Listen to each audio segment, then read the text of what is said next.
So unless that's a perfect 45, it's not going to work. Okay. Richard, Man, you're just hacking away at it. You got to make that cut really flat. That's the point of contact. What's going on back here, anyway? well, I'm trying to teach a landscaper and a plumber how to make an inside corner in crown molding.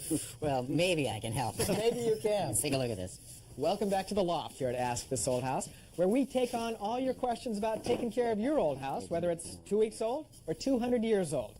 These guys can help, believe it or not. Yeah, this is, you're not even close right. I mean, you're so far off. I think what these guys need to do is, let's take a look at the scene we shot on this the other day.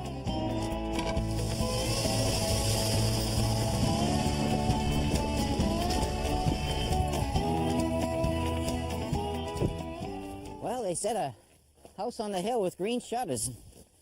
Boy, what a hill. I gotta chalk these tires. I don't want this truck rolling away from us.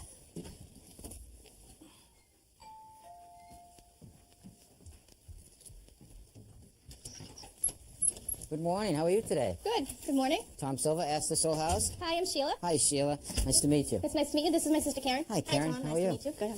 It's cold out there. Now, I got your email. One of you ladies is a school teacher. I am. You are. And Karen, you are? Payroll. Payroll. One of those jobs people love you and hate you. Exactly. Well, this is really nice. I love the floor plan. It's nice and open. Thank you. New house. Yep. Yep. Just about 6 years old. You've been here since day one? Yep. Yep. Bought it new? Yep. Very nice. Would you like a cup of coffee? Oh, absolutely. Love one. Boy, this is really nice. Have you girls done work in here yourself, or? All the wallpapering and painting. Yeah. And just added a few things to ceramic tile floor. Okay, so in your email you said you wanted to dress up the space a little bit. Yep. With some crown molding. With some crown molding. Uh-huh. Now, have you ever done any woodworking before? No. Well, and she hasn't.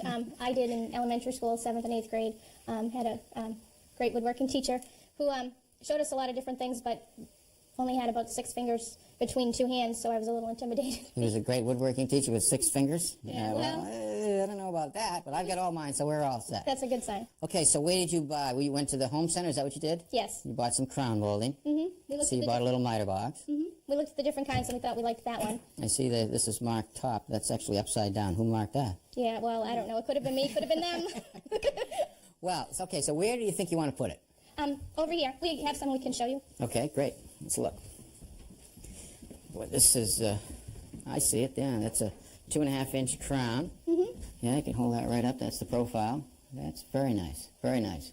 Now, you said you wanted to put it, well, there's a lot of wall space here. What do you have in mind? In here, and also at the dining room. All of the dining room, so this whole wall here. Yep. Yeah. Going into the living room. All along here, and then along this wall, and then all the way over there, All the way over. over by the door.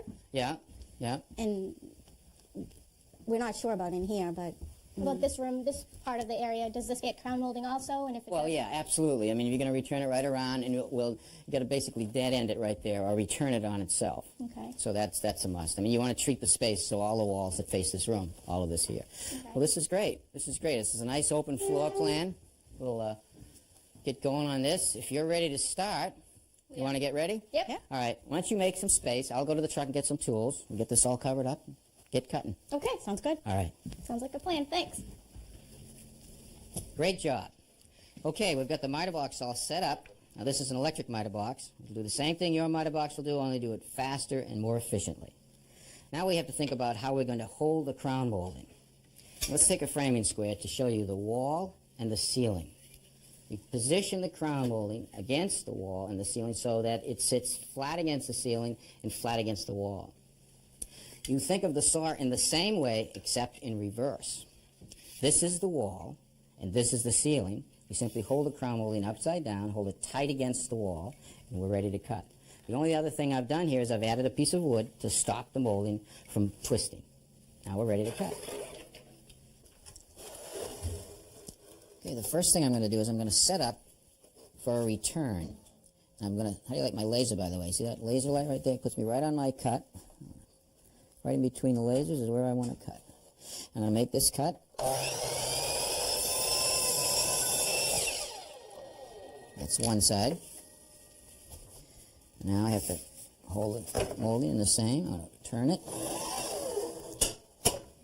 I'll line up my laser right at that point right there. Nice and tight.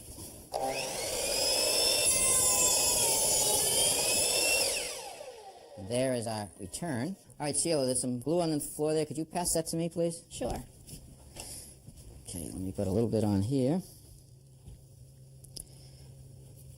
Yeah. Take this little piece that I cut.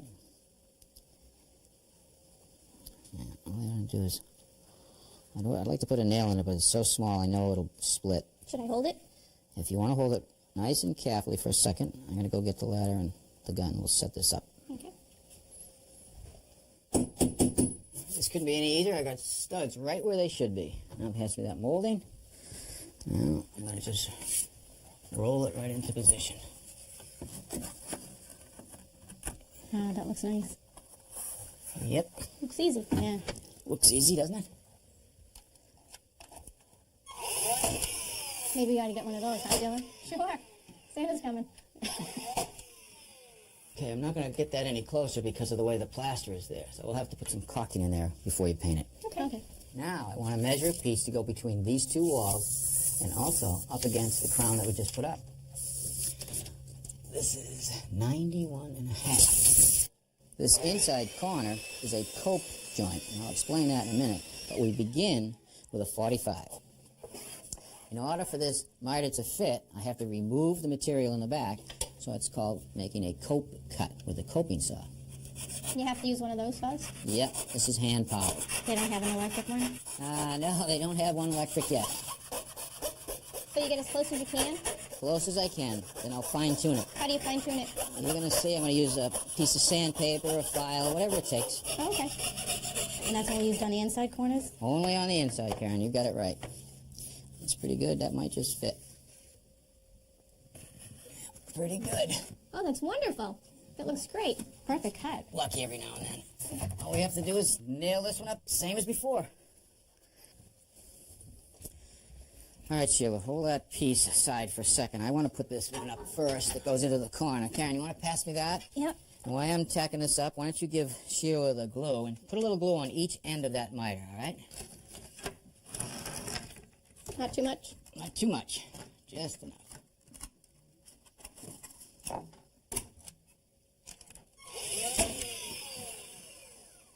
Okay, got it, glue? Great. All right, now I want you to hold one end. Got it on both ends, right? Mm-hmm. Okay.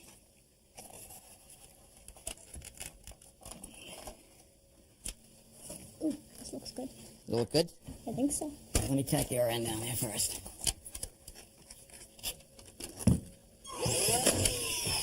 Okay. Set that now. That's beautiful.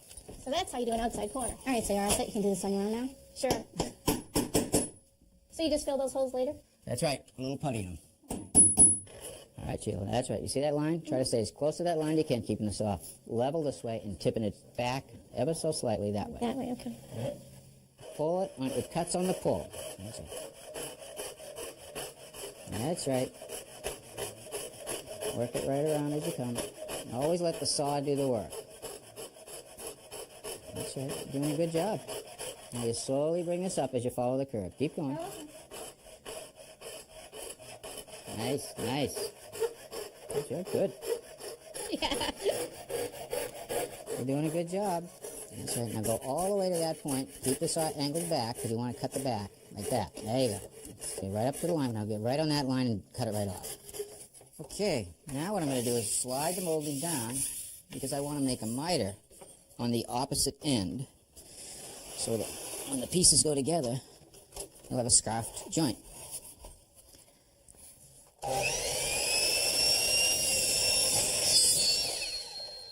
All right, Sheila, pull that end. I'm going to check the cope.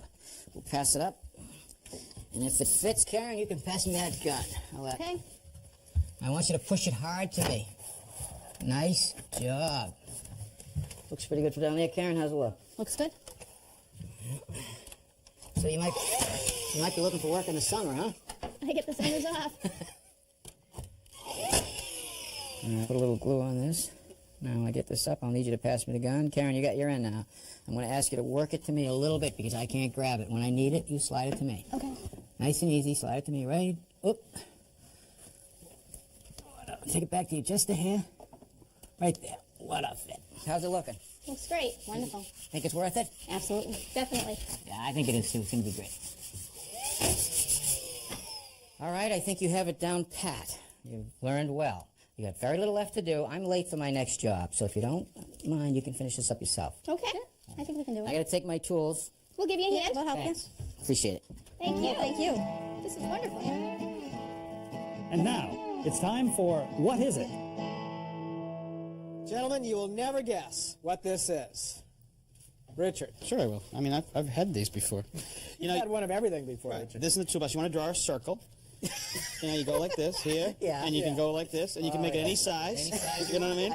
And the nice thing is, it's portable. Yeah. You know? I wouldn't want to trust your service. Right. Well, I might. Back to geometry, Richard. What do you think? I know exactly what it is. Exactly. This is, we work outside on a hot day in the summertime. So lots of time the sun gets in your eyes. And we always have duct tape, but you don't always have a hat. Yeah. If you just duct tape this to your Wow. Yeah. What if duct tape doesn't hold? Could you hot glue gun it? Well, you could, but no, you could duct tape. epoxy Duct tape You works. know how close you are? You know how we wear our hats now? You know, the modern way? Yeah. Well, what if you're facing into the sun? Yeah. Then you got to glue this on the front. Right. You're good to go. So whether not you're- going to glue it on your forehead. Why not? No? Look at this. There's plenty of forehead. All right, for a mere 69 cents, you can have a pour spout for your paint can. Isn't that special? Bada boom. All right, I got one right here. You guys don't have a clue. It's plastic. It's flexible. It's got some nice little teeth on it. It's got a little hole up at the top. I know exactly what it is. You do? Yeah. You don't have a... You know the folks that live in the Arctic? Both of them? The Inuit, the Eskimos. Yeah. This is for an Eskimo on the go. It's for saving weight on a dog sled, where every ounce counts. Now, suppose you get in a blizzard and you need to make yourself an igloo in a hurry. yeah. You whip this sucker out, and you can cut snow blocks real quick with that. real quick. Yeah. All That's day funny. long. So I've been really using it for the wrong thing then. You know? Yes, you have. These used to be illegal. You know, you get something stuck in your throat. Yeah. The Heimlich maneuver is like so cumbersome. It's so awful. What you do is you just drop this down, hook on, and the key is to pull it up clean without twisting.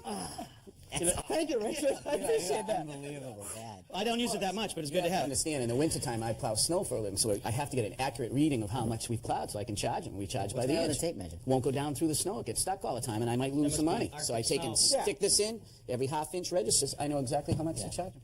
Well, I'm really surprised you didn't get this, Richard. Really? Being a plumber. Yeah? This is a drain cleaner. Ah. All right? You take it, put it down Well, the I almost sink. got it. Yeah. Down the sink, through the drain, into the trap. Give it a little twist. And clean it. Oh. See? Yeah, bad drain. So you can pull out wedding rings with that? Whatever. Whatever. You can hook it, you can have it. Can I take this?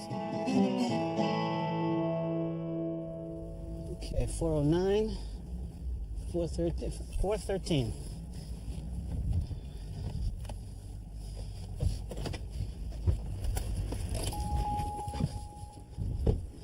$413. This must be it.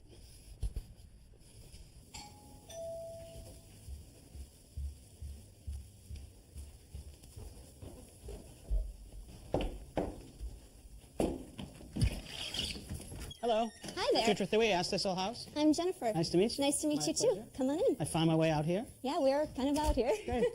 How long you been here? We've been here about 2.5 years. Great. We really like it. Nice place. Thanks. Hi there. Hi, Mike. I'm Richard. Nice to meet you. Nice to see you. Now, what do you guys do? I'm a technology project manager, a little consulting. I'm also a consultant. Consultants. That's right. Great. I love the living room. Nice open plan vaulted ceiling. Bet you spend some time in there in the den, huh? We do. It's Very, nice. very relaxing, yeah. Backs into a kitchen. How many bedrooms you got? 4. 4. 4. Any kids? No kids yet. Now, that means when people come to stay, they stay over. That's right. Right. Plenty of room. That's all Now, right. you sent an email to me about a frozen pipe. Yeah, that's right, actually. We moved in the summer, but our first winter, as it does in Chicago, gets a little cold. Yeah, I've heard that. And came down one morning and the pipes were frozen up. Okay, so it's a half bath, toilet, lavatory. Oh man, you can see it. All the walls open, the pipes are all on the outside wall. So have you got a full basement underneath this? Yeah, that's right. All right, let's take a peek down there. Okay. Michael, I am jealous. Look at this basement. I'm jealous if anybody can be this organized. Credit to my wife. Here's where it comes down. That bathroom's right above us here, yep. Yeah, that's you were right. kidding on the outside wall. Here's that foundation. You got a step stool or, Yeah, I got a ladder and probably need a light. okay. I would kill for a light, that would be great. Plug in. Outlet right there, good. All right, let's see what you got.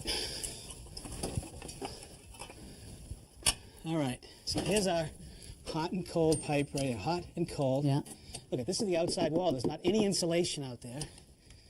And this right here, what is this? This is the main electrical. Look, this is outside. You can actually feel. Michael, get up here. Feel how cold it is.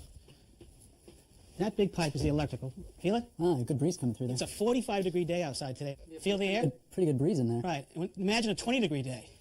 So what we're going to do is seal up that hole on the outside of your building. Then we're going to insulate outboard of the pipe, and then we want to insulate the pipe too. No wonder it froze. Let me run to the truck. All right. Okay. Give that plenty of a shake. Have you ever used this foam before? Yeah, I sealed a mouse hole in the garage once. All right. So work your way up in there. All right. Your hands are smaller than mine. Maybe a trick. Yeah. What you want to do is get the heel of the can facing up. It'll work better. Got it. And then just give it a little bit of a squirt. You don't want to put too much in because it expands. Go for it. Push it right in. All right. Go. Work it back and forth in the whole box there. Yeah. Well, you weren't kidding about expanding. I know. Work the nozzle up on the far side of the conduit, in the upper right-hand corner. Got it. Because that's the closest to the water pipe, if you can get in there. Should I be pushing it in with my fingers, or? Not unless you want to have permanent gloves. Okay, so that seals the hole. Now we want to insulate the pipe. Right. I'll be back. Now what you're looking at is foam pipe insulation. Comes in about 6-foot lengths in a variety of sizes. This is for half-inch copper. So it'll fit what I've got here. Right. It's already pre-split, and it has this adhesive strip. So once we get it where we want it in place, we'll pull those strips, and that'll seal it up tight. Right. All right, so it cuts pretty easily with a razor knife. Let's do about a 3-inch piece, because I know I need one. Is this all I'm going to need to keep them from freezing? Yeah, and as long as it's very dense, and as long as it's installed correctly with no gaps, you'll be fine. Okay, let me start with this one. All right. Okay, get this one up in here. Split it. I cut it at a mitered 45. There we go. That fits snug. And now we go with this one. Now, we really want to be sure to get every bit covered and not to compress the insulation, because any void leaves a place where the pipe could freeze. So once we're done kind of covering up the all the exposed copper with this foam, how much should I be thinking about insulating the naked wall behind there? You can't do it enough. So this entire rim joist, you should get some batt insulation and just fluff it in there, not compressing it, right. just to break that air coming through the wall. Right. Okay. Just pull the cellophane, perfect, and just squeeze them together so they seal up nice. Yep. Right. Okay. Now, on a couple of those joints that are really in peril, in right near where the cold air is coming, I want you to use this tape. See it? It's a double stick tape on this side, so peel it away and wrap this around the joints where they butt together. Okay. I can pull it all off Absolutely. before I get up there. Yeah, don't stick yourself with it. Great. Let's really seal that up tight. No problem. That's going around real nice. Kind of has the same feel as the other. Yeah, it's the same manufacturer. All right. Well, I think this is where the problem was, Mike, but let's do what we can with those pipes upstairs since the wall is open. Yeah. Come on. Good, just pull that on, and when you like it, pull the tapes. Beauty. That's great. All right, and pull the tape on the other side over here, if you can. Yeah. I think that one's good to go.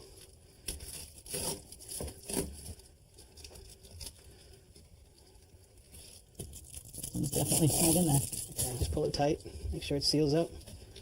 Beauty. Yeah, we're all the way down. Now, I would still put some bat-type insulation in there behind those pipes, because I can't believe they didn't do it originally.